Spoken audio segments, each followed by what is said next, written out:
तो संत किसको माने? संत कौन महाराज जी? बाहरी वेशभूषा से देखा जाए तो कौन, और आंतरिक स्थिति से देखा जाए तो कौन महाराज जी? सबसे पहली बात है, तीन का जो विजयी होता है उसे साधु कहते हैं। सब पूरे शास्त्र के हम सार बात बता देते हैं। जो शास्त्रीय भाषा में कहते हैं पुत्रैषणा, वित्तैषणा और लोकैषणा, और शाब्दिक भाषा में कहते हैं कंचन, कामिनी और कीर्ति। जो काम पर विजय प्राप्त किए हैं और जो धन पर विजय प्राप्त किए हैं, धन पर विजय प्राप्त मतलब धन की आशा का त्याग किए हुए हैं, और जो मान कीर्ति की वृत्ति का त्याग किए हुए, उसे ही महात्मा कहते हैं, उसे ही महापुरुष कहते हैं। जो मदन, मद, मोह, मत्सर, इन पर विजय प्राप्त की। महाराज जी ये तो आंतरिक स्थिति हो गई। अभी हम जो संसार में सामान्य जीव हैं, आंतरिक स्थिति का ही बाहर प्रकाश होता है, यह बात समझ लो। घर में दीपक जलेगा तो खिड़की से बाहर से रोशनी पता चल जाएगी अंधेरा है कि प्रकाश है। व्यवहार में पता चल जाएगा। ड्रामेबाजी का व्यवहार अलग होता है, समझ रहे हो। अगर हम रुपया लेंगे ना तो तुम्हारे दिमाग नहीं बदल सकते, ध्यान रखना। और जिस दिन हम पैसा लेने लगेंगे उस दिन ये सब नहीं चलेगा जो आज देख रहे हो आप। ये आज इसीलिए है बिल्कुल प्योर शुद्ध काम, कोई भी मिलावट। हम आपको हलवा पूड़ी का प्रसाद नहीं दे सकते, हमारी क्षमता नहीं। हम आपको गुलाब जामुन का प्रसाद नहीं दे, हमारे यहां प्रसाद नहीं बटता कभी, क्योंकि है ही नहीं तो बचे क्या। जो व्यवस्था है वो अपना किसी तरह उधर पोषण के, सब अपने धर्म से कार्य में लगे। महाराज जी बाहरी वेश से, जैसे आपने बोला एक तो मुंडन और एक ये, तो क्या ये किसी गुरु द्वारा ही प्रदत्त होता है? गुरु प्रदत्त, बिना गुरु प्रदत्त संन्यास या वेश नहीं धारण किया जाता। आज सैकड़ों लोग बिना गुरु प्रदत्त धारण। हाँ, थोड़ा सा वैराग्य आया, थोड़ी दाढ़ी बढ़ गई, वैराग्य का तो आया नहीं, तो नहीं तो गुरु शरण में होगा। थोड़ा सा प्रमाद आया, कायरता आई, और भेष परिवर्तन कर लिया। माल छानने को मिलेगा, पूजने को मिलेगा, रुपया मिलेगा, उन्हीं से नौटंकी नाटक होता है। और जब वैराग्य आता है तो फिर ये नहीं होता, फिर भगवत प्राप्ति की चाह होती है। और फिर जो ये वैभव होता है वो आखिरी बात होती है। जब सिद्ध हो गया, भगवत प्राप्त हो गया, काम हो गया, तो भगवान जगत मंगल में उतार देते हैं। ये प्रारंभ नहीं है, ये अंतिम होता है। आज प्रारंभ में क्या प्रचार करोगे जब तुम काम पर विजय नहीं प्राप्त की, क्रोध पर विजय प्राप्त नहीं की? प्रचार क्या करोगे? यही इसी का प्रचार होगा।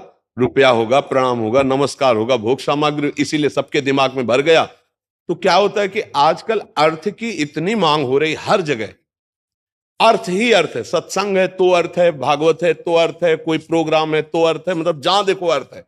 और अर्थ से भोग सामग्री, भोग सामग्री का भोक्ता वो कभी ज्ञानी नहीं हो सकता, वो कभी भगवान का प्रेमी नहीं हो सकता, वो कभी सच्चाई से नहीं चल सकता जहां अर्थ की प्रधानता है।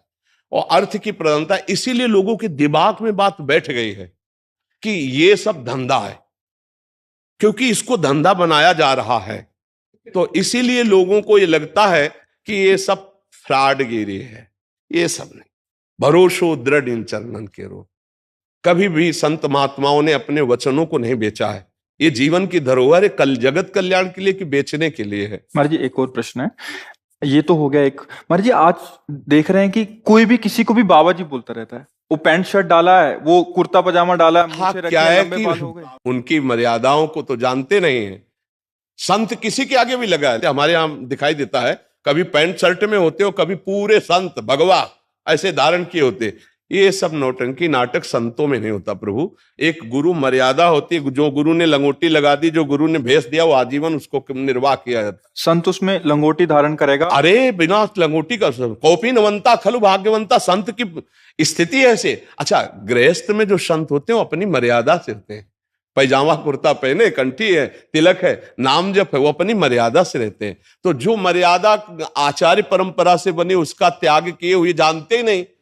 एक हितधाम में लाल कपड़ा पहने हुए थे, तो उन्होंने प्रश्न किया, तो जब उन पर दृष्टि गई तो स्थिति कुछ थी नहीं। तो हमने कहा प्रश्न बहुत ऊंचाई कर रहे हो, कहां से सन्यास लिया है? बोले कहीं से नहीं, अपने मन से पहन लिया। तो अब क्या होता है कि भेष बनाने में कोई ज्यादा देर तो लगती नहीं। नीचे लाल पहन लो, ऊपर लाल पहन लो, नीचे पीला पहन लो, ऊपर पीला पहन लो, जैसा मनावे वैसा तिलक लगा लो। कोई जानने वाला तो है नहीं कि आपके संप्रदाय का तिलक लगाएं, आप किस आचार्य से जुड़े हुए हैं। अब वो क्या है, वो जो कार्य करेंगे वो संसारिक कार्य करेंगे और बेइज्जती होगी संतों की। ये देखो, ये अमुक बाबा, अब वो पैजामा कुर्ता पहने हैं अमुक संत। यार संत किसके आगे लगता है? आचार्य परंपरा से जुड़े हुए, वैराग्य दीक्षा लिए हुए, उनके आगे संत लगता था। भाई ऐसे आचार्य, शास्त्री या ऐसे पदों से हम सम्मानित सबको किया गया, लेकिन संत शब्द लगा है आचार्य परंपरा से जो संत है,